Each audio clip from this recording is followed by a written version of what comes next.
श्री हरिवंश श्री राधा वल्लभ श्री हरिवंश। ओम अज्ञानतिमिरान्धस्य ज्ञानांजना शलाकया चक्षुरुन्मीलितं येन तस्मै श्री गुरुवे नमः।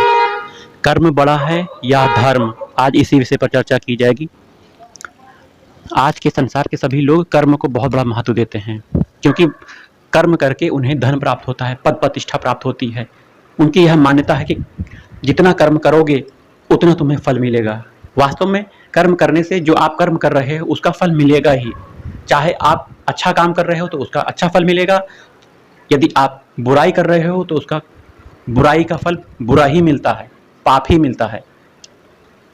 जैसे कि आप सिगरेट पीते हो, शराब पीते हो, ये बुरा कर्म है। इसका परिणाम ये होगा कि आपके शरीर को नुकसान होगा, और यह फल किस रूप में मिला? आपको रोग के रूप में आपको प्राप्त हो जाएगा। वहीं आप बहुत अच्छी पढ़ाई कर रहे हो, IAS PCS की तैयारी कर रहे हो, डॉक्टरी की तैयारी कर रहे हो, इंजीनियरिंग कर रहे हो, खूब मेहनत करके पढ़ रहे हो, तो आपको इसका फल मिलेगा कि आप डॉक्टर बन जाओगे, इंजीनियर बन जाओगे, IAS PCS बन जाओगे, किसी पद प्रतिष्ठा में पहुंचकर अच्छे वेतन को धारण करोगे, आपका सोसाइटी का स्टेटस ऊपर हो जाएगा।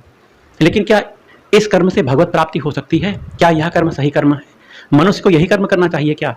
धन प्राप्ति, पद प्रतिष्ठा प्राप्ति का ही कर्म करना चाहिए? वास्तविक कर्म यही है क्या? नहीं, वास्तविक कर्म यही नहीं है।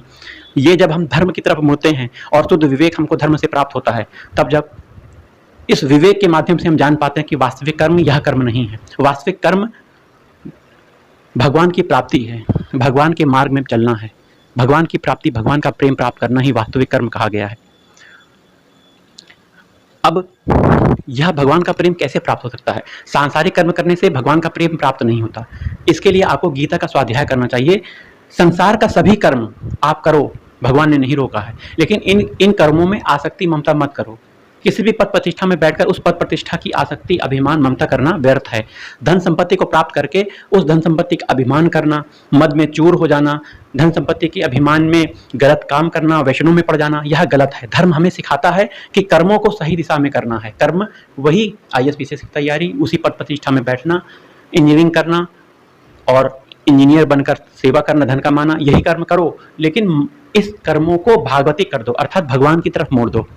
ये मान के करो कि ये सब कर्म भगवान के द्वारा दिए गए हैं जो मैं कर रहा हूं, और भगवान की सेवा के लिए कर रहा हूं। भगवान ने यह कर्म मुझे करने के लिए दिया है।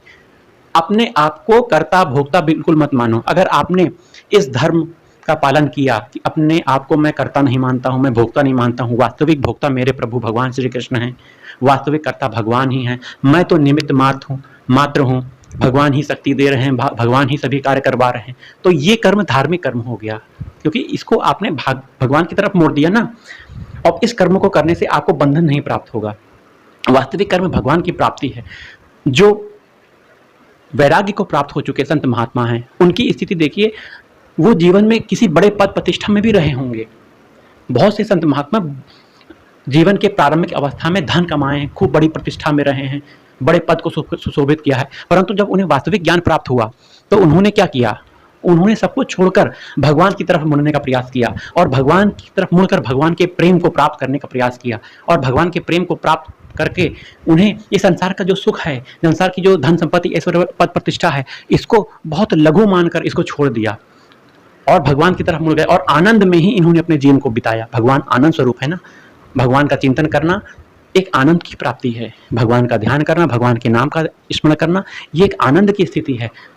इन संत महात्माओं ने अपने जीवन को भगवान में ही लगा दिया। वास्तविक कर्म यही है।